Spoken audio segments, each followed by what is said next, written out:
tudo bem com vocês? Eu sou Bruno Ferreira, do canal História e Outras Coisas, e sejam bem-vindos a mais um resumo didático de história.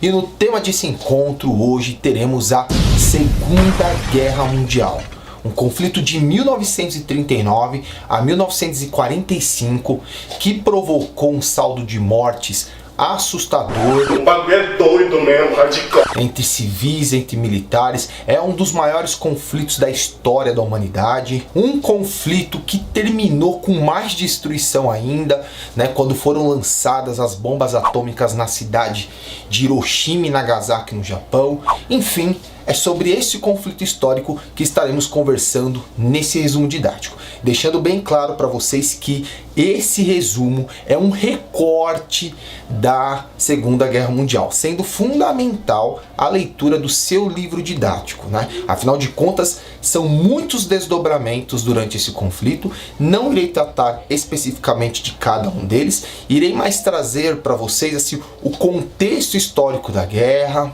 as motivações e os seus desdobramentos, tá? Agora, se você quer entender exatamente cada conflito, cada ocupação territorial, aí com certeza você vai ter que fazer a leitura do seu livro didático. Mas chega de enrolação e vamos nessa!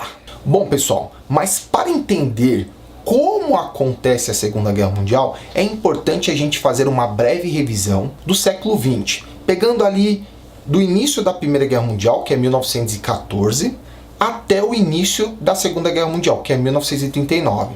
É importante a gente revisar o que está acontecendo nesse período de tempo, né? Porque esses acontecimentos desse período, eles vão ter grande influência na Segunda Guerra Mundial.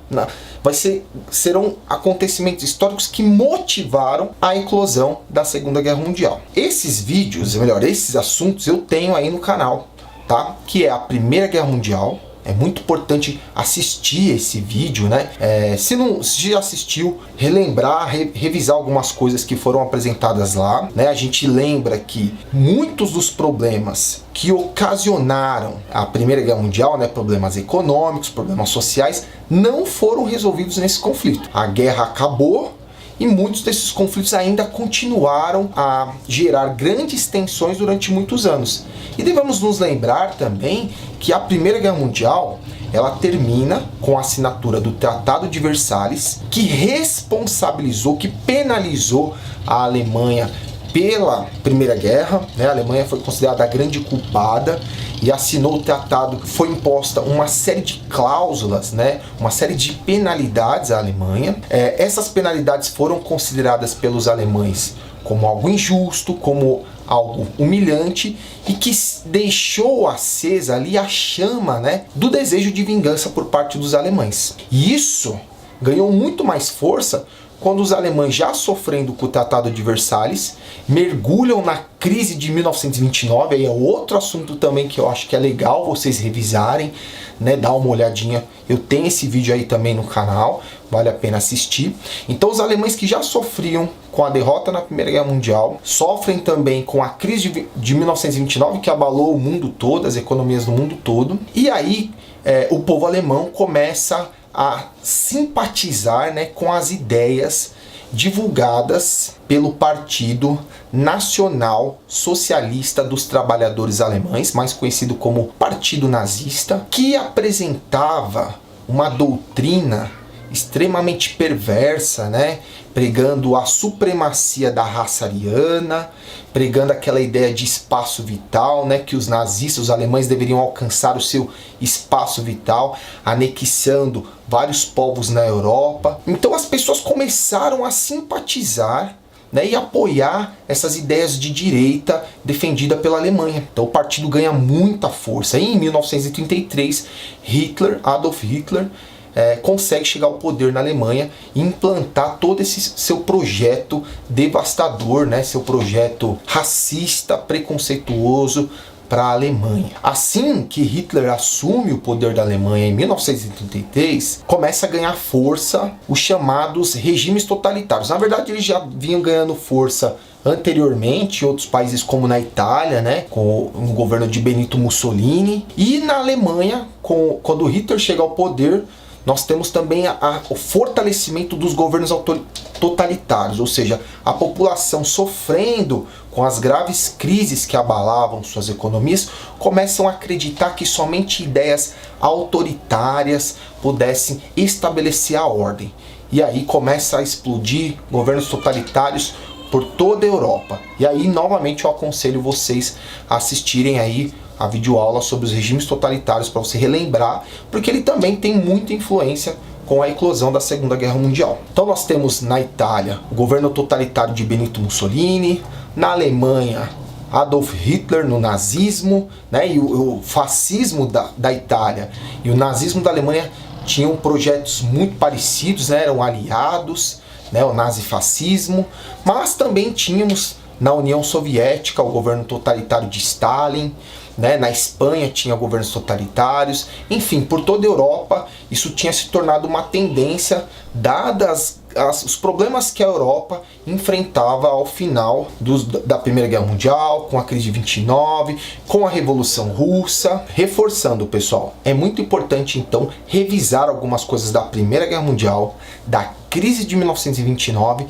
e entender o que foram os governos totalitários, né, o que foi o nazismo, o fascismo, para que aí sim você possa entender melhor a eclosão da Segunda Guerra Mundial, ou melhor, os motivos que geraram a Segunda Guerra Mundial. Pois bem, a Segunda Guerra Mundial é um conflito que envolveu uma série de conflitos, ou melhor, são vários conflitos que acontecem entre 1939 e 1945, envolveu aí uma média de 58 países, e que no seu desenvolvimento gerou dois blocos rivais. Né? Você tinha o bloco do eixo, formado por Alemanha, Itália e Japão, eixo, e o bloco dos aliados, formado principalmente por Inglaterra, Estados Unidos, União Soviética, né? Tem até a fotinho dos três líderes dessas potências juntos, né? Vou pôr aqui para vocês.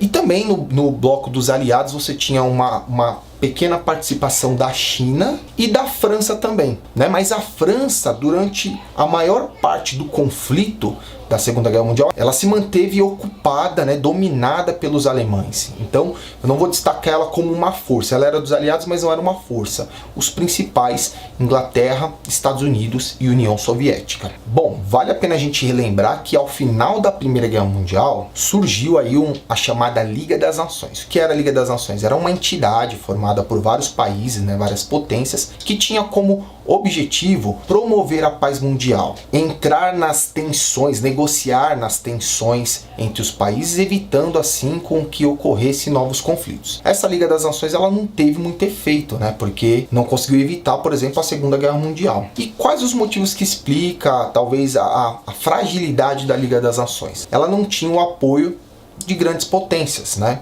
Como por exemplo os Estados Unidos, que ao final da Primeira Guerra Mundial manteve-se numa posição mais de neutralidade, né, nas tensões que ocorriam no mundo. E a União Soviética, que fazia parte da Liga das Nações, ela foi expulsa em 1939, justamente porque a União Soviética adotava um modelo econômico comunista, e as potências da Liga das Nações, em sua maioria capitalista, viam a permanência da União Soviética com maus olhos, né? Pensava que talvez a presença dela pudesse provocar uma epidemia comunista entre os trabalhadores do mundo. Desse modo, ela não fazia parte, foi expulsa em 1939.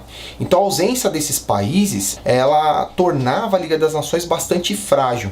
E os países que estavam até então sob a sua liderança era a França e a Inglaterra, que se aproveitaram inclusive disso para beneficiar suas políticas econômicas e seus projetos de desenvolvimento. Entre 1930, os regimes totalitários da Alemanha e da Itália, né, o nazismo alemão e o fascismo italiano, junto com o regime militar do Japão, procuravam adotar uma postura de disciplina social. O que isso quer dizer, em outras palavras? Ditaduras. Esses países, por volta de 1930, adotavam ditaduras e entendiam que essa era uma forma de se restabelecer a ordem em seu país, né? De se levantar, de se reerguer. Isso também muitas vezes com apoio popular. Ao mesmo tempo, esses países procuravam o que tinham como principal meta a sua reestruturação econômica e militar, né? Militar que ia até contrário ao que foi estabelecido na Alemanha pelo Tratado de Versalhes, né? O Tratado de Versalhes impôs aos alemães proibições em relação à compra de armas, ao aumento do exército, mas não era isso que estava acontecendo na Alemanha. A Alemanha, Itália e Japão adotavam essa postura, né? Buscando se restabelecer, se reerguer através do fortalecimento econômico e militar. Pensando a nível internacional, uma outra preocupação desses países era o quê? Mudar a ordem internacional que foi estabelecida ao final da Primeira Guerra. Que ordem foi essa? Os países vencedores estavam como grandes potências, né? Potências econômicas que se beneficiaram muito da guerra, enquanto os países derrotados estavam sofrendo uma grave crise econômica. Então esses países queriam o quê? Restabelecer, né? Mudar essa ordem internacional após a Primeira Guerra Mundial. Então eles queriam se levantar. E qual foi a estratégia que esses países adotaram para se reerguer nessa política internacional? A política de expansionismo territorial, político e econômico. Como assim?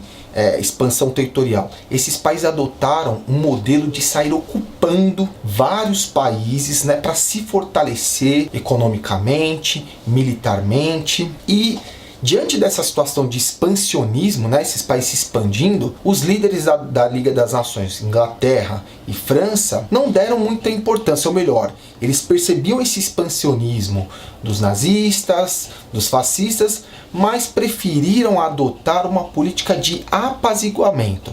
O que seria isso? Para a Inglaterra e para a França, essa situação internacional estava muito favorável. Eram países que estavam se beneficiando dessa situação política no mundo, né? Então eles não queriam mexer muito nessa ordem. Além disso, se posicionando a Inglaterra e a França, poderia o quê? Gerar mais tensões e trazer um novo conflito bélico. Então o que Inglaterra e França fez? Se manteve de uma forma promovendo o apaziguamento, né? E não dando muita importância à política expansionista japonesa, alemã e italiana. Porém, isso vai gerar um efeito totalmente contrário, porque o que vai ser um dos principais motivos do início da Segunda Guerra Mundial é justamente essa política expansionista dos países totalitários. É isso que vai ocasionar a Segunda Guerra Mundial. Serão vários acontecimentos, né? Várias ocupações, várias expansões adotadas pelos países totalitários, fascismo, nazismo e o regime militar japonês. E é esse fator que vai desencadear, que vai eclodir a Segunda Guerra Mundial. Vamos entender agora, eu vou mostrar alguns desses fatores, dessas políticas expansionistas para vocês. Então, essa política expansionista adotada pelos alemães, italianos e japoneses vai ser a grande causa da Segunda Guerra Mundial. Por exemplo, os japoneses, desde o século XIX, eles já vinham se expandindo pela Ásia, tentando ali ocupar regiões próximas à China. Em 1931, por exemplo, os japoneses invadiram o reino da Manchúria, que era um reino aliado da China, e conseguiram dominar esse território. Em 1937, os japoneses vão além e decidem então dominar a China.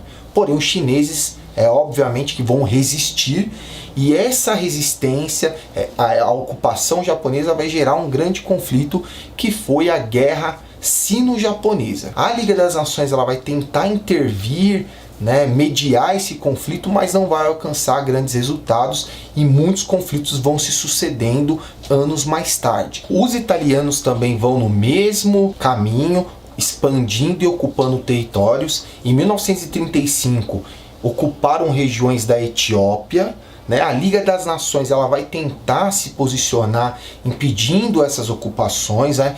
Por exemplo, o governo da Inglaterra vai impor sanções contra os italianos, né?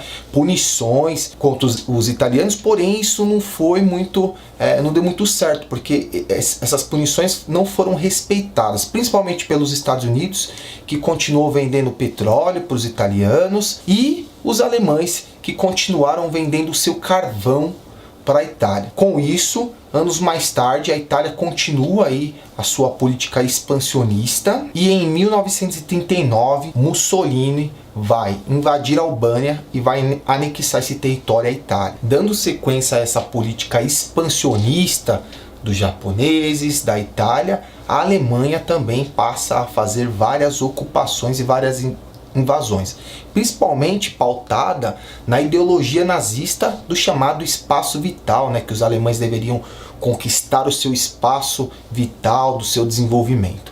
E aí eles partiram para várias ocupações. A primeira região foi a região da Renânia, em 1936, que é uma região que pertence à Alemanha, né, fica ali na fronteira com a França, mas que ao final da Primeira Guerra Mundial, os franceses, pelo Tratado de Versalhes, tinham determinado que essa região deveria ser desmilitarizada e que ficaria sob domínio dos franceses.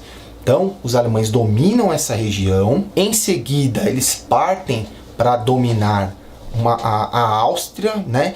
A dominação da Áustria teve o apoio dos nazistas austríacos, né, que alegavam que os povos germânicos deveriam se unir, né, viver sob o mesmo território.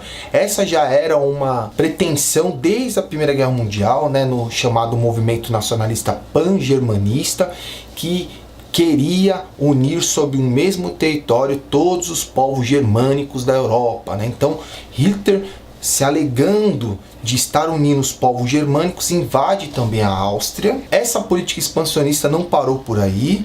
Logo depois, Hitler, com o exército nazista, invade a região dos Sudetos, que fica na Tchecoslováquia. Essa região dos Sudetos gerou muitos conflitos, tanto que esses conflitos levaram à chamada Conferência de Munique, né, onde os líderes de várias potências, das Ligas das Nações, se reuniram para discutir melhor essa questão. Tinha lá os líderes da Inglaterra, da França, da Alemanha, né, Adolf Hitler, e nessa conferência chegou-se ao acordo onde iria ser respeitada essa invasão por parte dos alemães, principalmente porque os alemães alegavam que nos Sudetos haviam cerca de aproximadamente 3.000 alemães, e segundo Hitler, esses alemães sofriam uma forte pressão por parte do governo tcheco. Então, na Conferência de Munique foi respeitada a invasão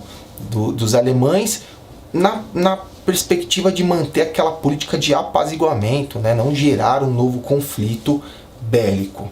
Mas a expansão de Adolf Hitler não parou por aí. Ele anexou a região dos Sudetos na Tchecoslováquia e, não contente, ele invadiu toda a Tchecoslováquia e anexou a Alemanha. E a política não para por aí não, viu? As autoridades do governo da Inglaterra e da França não agiram de forma enérgica contra os alemães, principalmente porque nesse momento o principal inimigo deles não era os alemães, e sim a ameaça do socialismo soviético. Então eles estavam mais preocupados com a expansão do socialismo soviético do que talvez com a expansão territorial promovida pelos alemães. Porém, para a surpresa dessas potências, né, Inglaterra e França, os alemães e os soviéticos que eram inimigos ideológicos, né, uma vez que a Alemanha adotava o modelo capitalista e a União Soviética o modelo comunista, eles estabeleceram um acordo. Em 1939, eles estabeleceram um pacto de não agressão mútua entre os dois.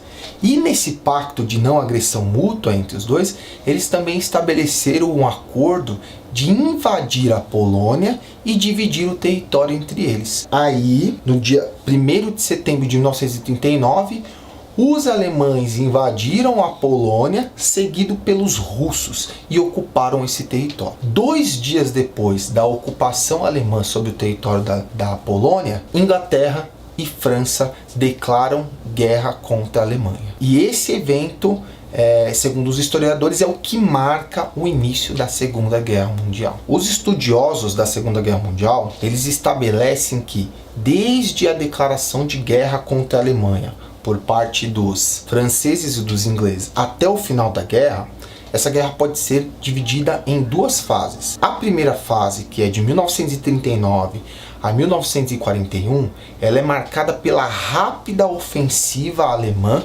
ocupando e invadindo vários territórios. 1939 a 1941, ocupação alemã, uma rápida ofensiva alemã, eu vou estar falando sobre isso daqui a pouco.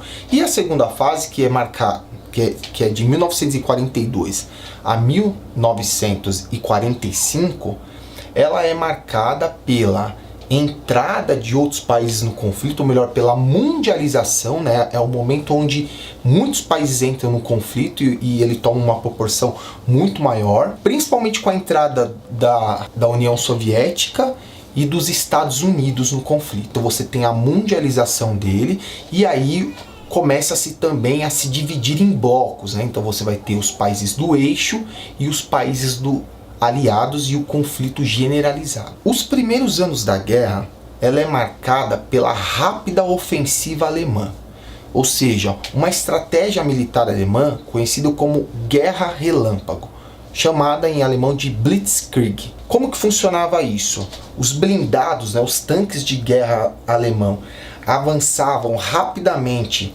contra as linhas inimigas, né? E em seguida vinham junto aí os Luftwaffe, que eram os aviões alemães. Eles vinham os Blitzkrieg, né, os Panzers, que é os tanques, bombardeando. Logo depois vinham os aviões Luftwaffe, bombardeando também. E por último vinham as tropas, né, os soldados para o ataque. Então essa estratégia, essa rápida ofensiva alemã é o que marca os primeiros anos da guerra, a primeira fase, de 1939 a 1945. Esse foi um período onde os alemães conseguiram conquistar muitos territórios, né? Eu vou estar falando de algum deles aqui para vocês. Então, com essa estratégia militar, os alemães, depois de invadir a Polônia, rapidamente foram ocupando vários territórios. Eu vou citar alguns para vocês, ó.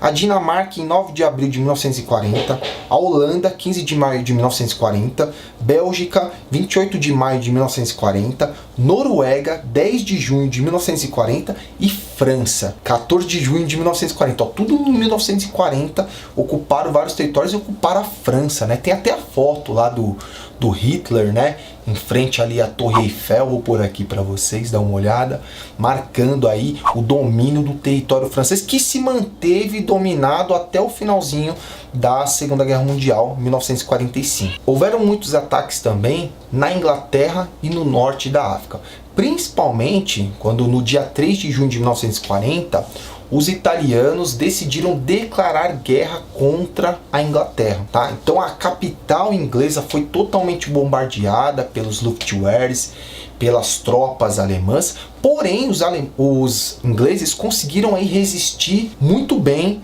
aos ataques alemães, né? Principalmente utilizando as tropas aéreas inglesas, a Royal Air Force, né? Conseguiram rechaçar os alemães e garantir a segurança do seu território. Porém, no norte da África, né, principalmente ali no Egito, que era uma colônia britânica na época, a situação estava bastante delicada. O general Rommel, que era um líder, né, de uma liga expedicionária alemã na África, chamada Africa Corps, estava conseguindo grandes vitórias junto com o exército alemão contra o domínio inglês no Egito. Tá? Então esse é um momento de muita tensão, conflitos acontecendo em várias partes da Europa e do mundo. No ano de 1941, dois grandes conflitos vão modificar totalmente os rumos da guerra. Um deles vai ser o ataque alemão à União Soviética, tá? Isso em junho de 1941. Esse fator vai gerar totalmente uma reação soviética, né, que entra definitivamente no conflito. E também o ataque japonês à base militar de Pearl Harbor, que fica no Havaí, né, uma base norte-americana. Os japoneses, incomodados com os embargos econômicos promovidos pelos Estados Unidos, principalmente por conta da venda do petróleo, organizam um ataque a essa base militar. Tem vários filmes que mostram isso, inclusive. E a partir de então, os Estados Unidos declaram guerra contra o Japão e o conflito, né, a Segunda Guerra Mundial vai tomando proporções muito maiores, né, vai ter uma expansão do conflito. Com a entrada das forças militares Estados Unidos e União Soviética, aí sim que nós temos a configuração dos dois blocos antagônicos na guerra, né? Os países do eixo, formada pela Alemanha, Itália e Japão, e os países aliados, né? Formado por Estados Unidos, União Soviética, França, China e Inglaterra. O Brasil também participa, né, da Segunda Guerra Mundial, apoiando os aliados. Depois do ataque à base militar de Pearl Harbor pelos japoneses, os japoneses, de uma certa forma, tiveram a supremacia ali do controle do Pacífico, né, e passaram a dominar vários países, várias regiões ali no Pacífico, né? O Vietnã, Camboja, Laos, Filipinas, Tailândia, Indonésia, enfim. Eles passaram a dominar várias regiões, né, ali na Ásia. Porém, em 1942, quando os Estados Unidos conseguem ali reorganizar, né, as suas tropas navais, eles partem para a ofensiva contra os japoneses. E ali na região do Pacífico vão acontecer muitos conflitos. Tem uma série que eu assisti que é show de bola, que chama The Pacific, que mostra um pouquinho desses conflitos que foram, assim, assustadores, devastadores, né? Uma guerra muito complexa, né? Uma parte da guerra muito complexa que vale a pena vocês assistirem. Entre junho de 1941 e agosto de 1942 aconteceram as piores e mais sangrentas batalhas da Segunda Guerra Mundial. Essas batalhas aconteceram entre alemães e soviéticos. Hitler, que sabia desde muito cedo a força que tinha o Exército Vermelho russo, né, soviético, ele convocou 65% da sua tropa de elite para a guerra contra os soviéticos. Os principais armamentos, os principais soldados estavam entre as fileiras das forças armadas alemãs contra os soviéticos. Foi uma guerra extremamente cansativa, conflituosa, onde calcula-se aí os historiadores que chegaram a morrer cerca de 22 milhões a 25 milhões de civis e militares nesses conflitos. 1/3 da tropa soviética foi aniquilada nesses conflitos. Porém, em dezembro de 1942, os soviéticos vão partir para uma contraofensiva, né, para cima dos alemães. Essa contraofensiva aconteceu principalmente quando os alemães, que queriam dominar a União Soviética por inteiro, mandaram os blindados para a cidade de Stalingrado, e os russos vão tentar organizar uma contraofensiva contra os alemães. Nesse conflito aconteceram muitas mortes, foi um conflito que chegou até mesmo os soldados a travarem uma disputa corpo a corpo, né, entre as ruínas das cidades que estavam destruídas ali, né, em Stalingrado. Hitler não recuava, mesmo com todo o desgaste. Hitler ordenava que as tropas continuassem avançando. E nesse momento você já tem ali o inverno russo, que é extremamente feroz. Então você já tem um desgaste dos soldados alemães, que não conseguiam dominar por completo a União Soviética, e junto a isso você tem aí o inverno russo, que é muito forte, né? Do outro lado, o Stalin falava nenhum passo para trás. Então os russos, com o apoio do inverno, conseguem aí uma contraofensiva, e nessa eles saem vitoriosos. E aí a primeira derrota do exército alemão na Segunda Guerra. E aquela ideia de que o exército alemão era invencível começa a cair por terra. Depois da vitória de Stalingrado, os soviéticos passaram a liderar os ataques. E buscando um a um, os soviéticos vão conquistar novamente os territórios que antes eram dominados pelos alemães. Eles vão conquistar a Tchecoslováquia, a Romênia, a Finlândia, a Polônia, e gradativamente vão se tornar os primeiros países a pisar na Berlim como os grandes vitoriosos. Com a entrada dos Estados Unidos no conflito, toda a produção armamentista, todos os seus esforços passa a ser a favor dos aliados e ao fim da Segunda Guerra Mundial. Os Estados Unidos começam a produzir toneladas de armamentos, tanques, aviões, enfim, uma verdadeira indústria bélica para vencer a Segunda Guerra Mundial. Além disso, Estados Unidos e ingleses organizavam ataques sistematizados sobre as principais cidades alemãs. Esses ataques começaram em 1942 e eles foram aumentando a sua intensidade até 1945. Nesses ataques, os alvos principais eram o quê? As fontes de petróleo na Alemanha e as redes de comunicação. Dessa forma eles iam o quê? Acabando, minando de uma só vez toda a indústria bélica alemã. Desembarcando na Sicília em 1943, as tropas aliadas, lideradas principalmente por Estados Unidos e ingleses, decidiram invadir a Itália. E nessa invasão conseguiram prender Benito Mussolini, porém Benito Mussolini ainda contava com o apoio das tropas alemãs que estavam lutando pela Itália e por várias partes da Europa. Essas tropas alemãs vão conseguir resgatar Benito Mussolini e anos mais tarde, em 1945, ele é preso novamente e condenado à pena de morte e é executado. Essa expedição dos aliados na Itália, contra os nazifascistas, teve muito apoio das Forças Expedicionárias Brasileiras, a FEB, que enviou aproximadamente 25 mil soldados contra os nazifascistas. Em 1944, a França ainda estava dominada pelos alemães. E dessa forma, Estados Unidos e Inglaterra decidiram então organizar um ataque para libertar a França do domínio alemão. Esse ataque ele seria organizado através do oceano, entrando pela Normandia, que é o litoral ali da França. Nessa expedição foram convocados aproximadamente 3 milhões de soldados. Para os historiadores é o maior ataque marítimo da história. Esse dia desse ataque ficou conhecido como Dia D, que é o dia decisivo, onde as tropas, invadindo ali o território francês pelo litoral Normandia, estabeleceram um verdadeiro ataque, uma contraofensiva contra os alemães, saindo vitoriosos e libertando a França. Mesmo diante da esmagadora pressão dos adversários, a Alemanha decidiu não se entregar e lutar até o último instante.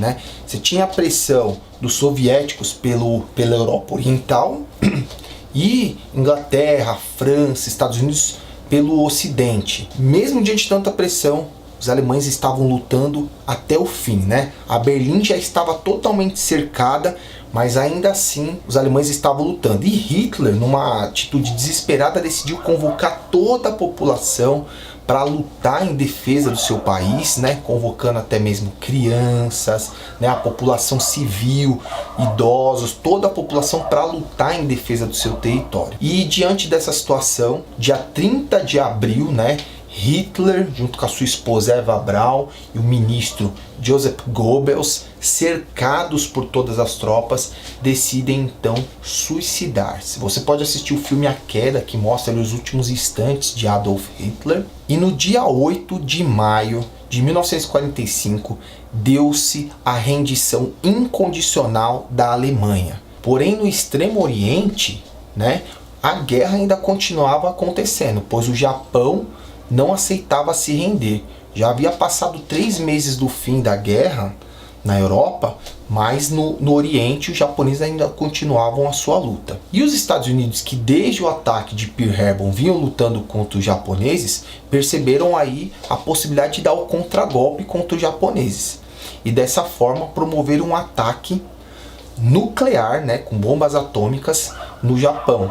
Uma na cidade de Hiroshima e outra na cidade de Nagasaki. Instantaneamente, 160 mil pessoas morreram e muitas outras viriam a morrer anos mais tarde em decorrência da radiação, da presença da radiação nesses territórios, que até hoje é um problema nessas duas cidades. Ao final do conflito, o presidente dos Estados Unidos alegava que essa era uma forma de pressionar os japoneses a se render. Porém, muitos analistas consideram que os Estados Unidos cometeu um crime de guerra aí, porque o ataque dos Estados Unidos foi mais com a intenção de mostrar o seu poderio militar para o mundo todo e intimidar, a União Soviética, que já tinha ganhado muita força, né, com o modelo comunista, conseguiram derrotar os alemães durante a guerra. Então os Estados Unidos precisavam dessa demonstração até para os desdobramentos que iriam acontecer futuramente, depois da guerra e com a Guerra Fria, que é um assunto que a gente vai estudar futuramente. E aí no dia 2 de setembro de 1945, então os japoneses se rendem à guerra e aí a gente tem definitivamente o fim do conflito. Anos mais tarde irão acontecer muitos desdobramentos, né? Teremos a punição que será imposta aos países derrotados, muitos nazistas serão julgados, né, no Tribunal de Nuremberg, vamos ter a criação da ONU, enfim, vários desdobramentos, né? O mapa da Europa vai ser configurado, mas esse é um assunto para um próximo resumo didático, tá? Que é o resumo que eu vou fazer sobre o pós-Segunda Guerra Mundial. E encerro por aqui esse assunto longo, né? Fiz um recorte, você precisa muito ler esse assunto. Pega o seu livro didático, deixa eu pegar o meu aqui, faz a leitura, porque eu fiz apenas um recorte, né, desse período, tá? E é isso, pessoal. Se você gostou aí, dá uma curtida, se inscreve no canal e acompanha aí os diversos resumos didáticos que eu posto aí mensalmente no meu canal Histórias e Outras Coisas. Beleza, galera? Um abraço a todos e até a próxima!